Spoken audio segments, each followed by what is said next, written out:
കോമഡിക്ക് വേണ്ടി ആളച്ചിരിപ്പിക്കാൻ വേണ്ടി പോലും കളവ് നമ്മൾ പറയാൻ പാടില്ല. കുട്ടികളെ കൊണ്ട് കളവ് പറഞ്ഞ് പഠിപ്പിക്കാനും പാടില്ല. ഇപ്പൊ യൂട്യൂബ് പിന്നെ എന്താ പറയാ, ചങ്ങായിമാർക്ക് ഉണ്ടല്ലോ യൂട്യൂബർമാർ, അവരെന്ത് ചെയ്യാണ്, പലതും കൊണ്ടുവരികയാണ്. ഇപ്പൊ അടുത്തൊരു ഒരു കോമഡി സീന് കണ്ടു.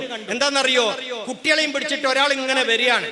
എന്താ മാഷ കുട്ടികളെയൊക്കെ ഇപ്പൊ തന്നെ സ്കൂളിൽ നിന്ന് വിട്ടത്?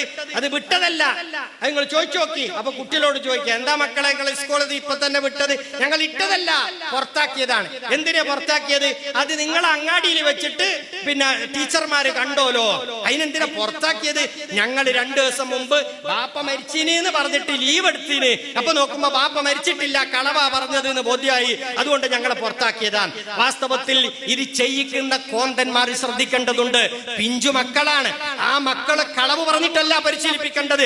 ഈ കുട്ടി പറയുന്നത് കളവല്ലേ? ഈ കുട്ടിക്ക് അങ്ങനെ അനുഭവം ഉണ്ടോ? ആലോചിച്ച് നോക്കി. ഈ കുട്ടി 2 ദിവസം മുമ്പ് വാപ്പ മരിച്ചെന്ന് പറഞ്ഞിട്ട് ലീവ് എടുത്തതാണോ? അല്ല. ആളുകളെ ചിരിപ്പിക്കാൻ വേണ്ടി, വലിയ തെറ്റാണ് ഈ ചെയ്യുന്നത്. ആളുകളെ ചിരിപ്പിക്കാൻ വേണ്ടി വാക്ക് പറയുന്നത് തന്നെ തെറ്റാണ്. ആളുകളെ ചിരിപ്പിക്കാൻ വേണ്ടി കളവ് പറയുന്നതോ അതിലേറെ കടുത്ത തെറ്റാണ്. ഉത്തരവാദപ്പെട്ടവർ അതിന് അരുനിന്നു കൊടുക്കുന്നതാണ് ഏറെ സങ്കടകരം. അതുകൊണ്ട് ഒരിക്കലും നമ്മൾ കളവ് പറയാൻ പാടില്ല.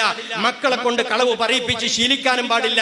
കളവ് പറയാതിരിക്കാൻ വേണ്ടി നമ്മൾ ആ കുട്ടികളെ പഠിപ്പിക്കണം. മുതിർന്നവരും കളവ് പറയരുത്. ഉള്ളത് ഹക്ക് പോലെ പറയണം. ഇപ്പോ കുടുംബ പ്രശ്നങ്ങൾ പലതും പള്ളിയിലേക്ക്